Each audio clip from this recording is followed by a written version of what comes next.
Guys, we're starting on page 34 at the very top, so make sure you're following along in your book. If you don't have your book for some reason, you're following along on the screen. Make sure you're annotating at least once per page. That evening, Hortensia and Alfonso sat with Mama and Abuelita discussing the problem. Esperanza paced, and Miguel quietly looked on. "Will the income from the grapes be enough to support the house and the servants?" said Mama. "Maybe," said Alfonso. "Then I will stay in my home," said Mama. "Do you have any other money?" asked Alfonso. "I have money in the bank," announced Abuelita, and then more quietly she added, "Luis's bank." "He would prevent you from taking it out," said Hortensia. "If we need help, we could borrow money from our friends, from Senor Rodriguez," said Esperanza. "Your uncles are very powerful and corrupt," said Alfonso. "They can make things difficult for anyone who tries to help you. Remember, they are the banker and the mayor." The conversation continued to go in circles. Esperanza finally excused herself. She walked out to Papa's garden and sat on a stone bench. Many of the roses had dropped their petals, leaving the stem and the rose hip, the green grape-like fruit of the rose.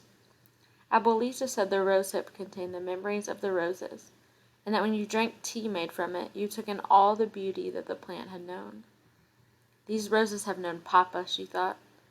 She would ask Hortensia to make rose-hip tea tomorrow. Miguel found her in the garden and sat beside her.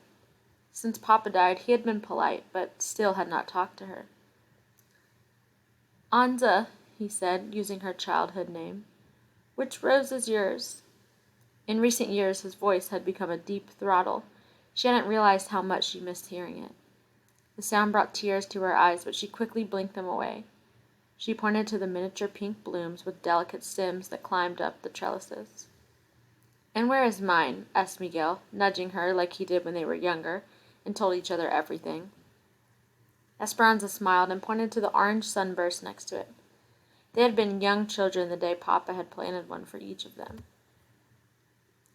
"What does it mean, Miguel?" "There are rumors in town that Luis intends to take over the ranch one way or another. Now that it seems true, we will probably have to leave for the United States to work." Esperanza shook her head as if to say no. She could not imagine living without Hortensia, Alfonso, and Miguel. "My father and I have lost faith in our country. We were born servants here, and no matter how hard we work, we will always be servants. Your father was a good man. He gave us a small piece of land and a cabin. But your uncles, you know their reputation. They would take it all away and treat us like animals. We will not work for them. The work is hard in the United States, but at least there we have a chance to be more than servants." "But Mama and Abuelita, we need you." "My father says we won't leave until it is necessary." He reached over and took her hand. "I'm sorry about your Papa."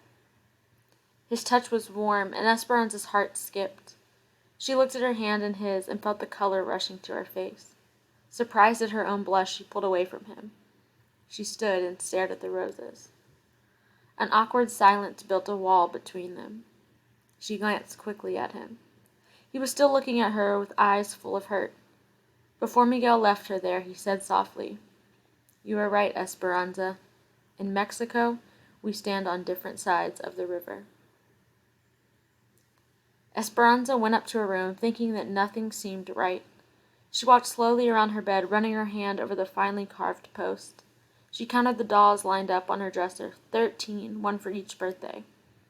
When Papa was alive, everything was in order, like the dolls lined up in a row. She put on a long cotton nightgown with hand-sewn lace, picked up the new doll, and walked to the open window. Looking out over the valley, she wondered where they would go if they had to live somewhere else. They had no other family except Abuelita's sisters, and they were nuns in a convent. "I won't ever leave here," she whispered.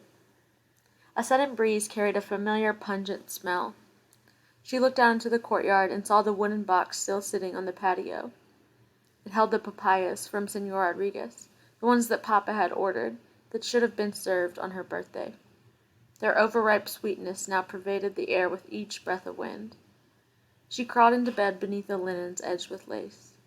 Hugging the doll, she tried to sleep, but her thoughts kept returning to Tio Luis. She felt sick at the thought of Mama marrying him. Of course she had told him no. She took a deep breath, still smelling the papayas and Papa's sweet intentions. Why did Papa have to die? Why did he leave me and Mama? She closed her eyes tight and did what she tried to do each night. She tried to find the dream, the one where Papa was singing the birthday song. You can either write your genre-based thinking job in the space left right here on page 38, or you can write it on a piece of paper. After you write it on paper or your book, make sure you go copy it into the form on the homework assignment. If you need any help, please give me a call or send me a text. Good luck!